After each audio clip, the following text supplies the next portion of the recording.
ordinary people pushed to the brink. And I'm now being pulled on the outside of the wreckage down the hill. I noticed there's a lot of blood in the water before I realized your arm was not there. I wouldn't have been in the state that I was in if I wasn't in a crash. 2 hours, 15 life and death encounters. The only food that we had were the dead bodies of our friends. Dead bodies of our friends. Bodies of our friends. Cheating death. 15 incredible survival stories. Next.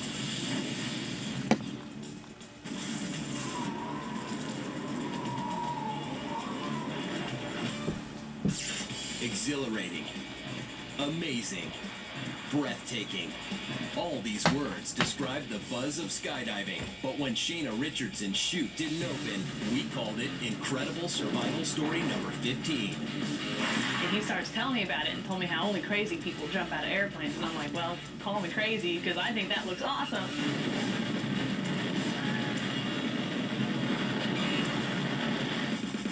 Every year, tens of thousands of thrill seekers enjoy the high-altitude excitement of skydiving.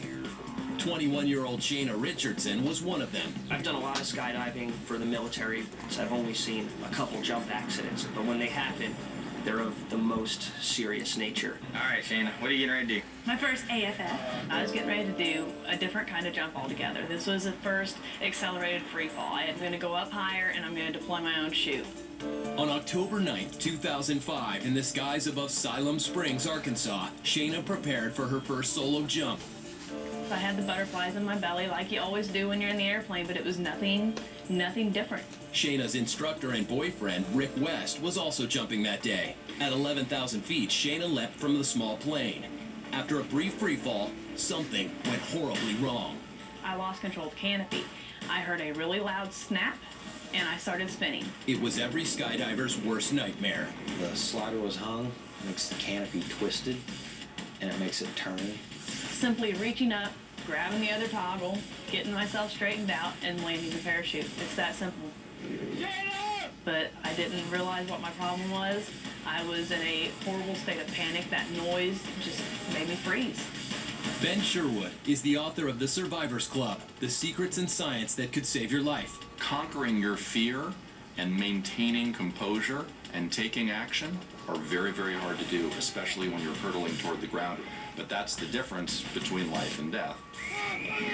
West watched helplessly from above as his girlfriend spiraled out of control.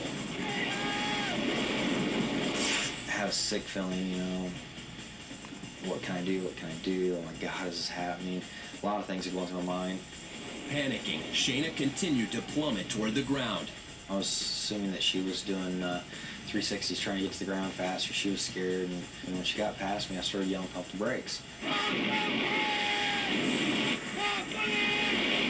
What that's supposed to do is it pumps the lines. Hopefully we'll release the lines just a little bit, give them a little slack.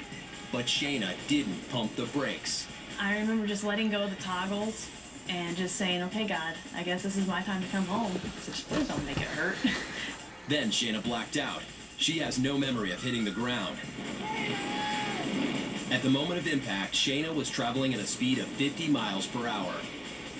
I did a full frontal face-first impact into a blacktop parking lot. My face hit first, and then it was pretty much the rest of my body all at once. I thought for sure she was dead or going to be dead real soon, and I wanted to land there and get there and at least say something to her before she died. Miraculously, Shayna survived the fall. She was airlifted to a nearby hospital. Just so unlikely that she would not have a catastrophic neck or brain injury. A girl that held her head when I first got there, she had came out and sat with me and said, you know, it's going to be okay. And I said, man, it's not going to be okay. She's dying. I broke almost every bone in my face, knocked out better than half my teeth, broke my pelvis, broke my leg. Just lucky I didn't break a whole lot more, actually. The fact that Richardson survived the fall was astonishing, but there was a second miracle waiting to be revealed. I was laying in the emergency room, and they were stitching up the wound on my lip and the wound up around my eye. And a doctor comes in and tells me I was 2 weeks pregnant. That was my angel in disguise. That's what I needed. It gave me something to fight for. If I hadn't heard that, I was ready to give up. Now, with 2 lives to save, doctors work diligently to reconstruct Shayna. It's almost just like it sounds. Her face was smashed, which means that a lot of the bone fragments are so small that they can't really be put back together. I was in the hospital for 16 days, and during that stay I had 2 facial surgeries. The first one, they put 15 metal plates in my cheeks and around my eye sockets to reconstruct that. The whole form of your face essentially goes away. You know, that has to be rebuilt in a multiple step manner, and that's why it takes so many operations and things to get her back to what she was before the injury. Shayna had no insurance, so doctors donated their services.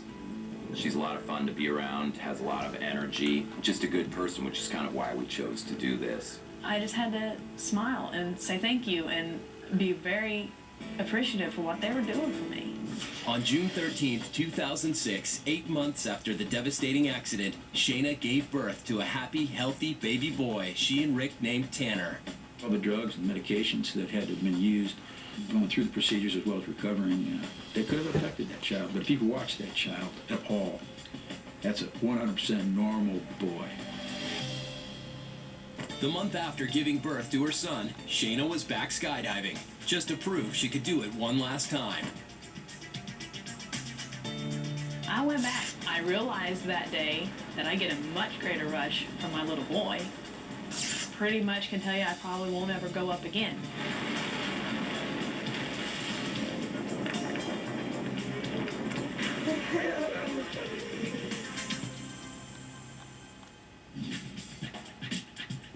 The science of falling from great heights is fascinating. There's some reason to believe that if you are falling from a great height, relaxing can actually help. Landing on your feet or hitting feet first and cushioning it with your legs like shock absorbers, it's believed that that can help too. Up next, a supermodel, a ski trip, a different kind of disaster at 12,000 feet. And I thought, that's what's going to kill me. That nylon thing is what's going to kill me.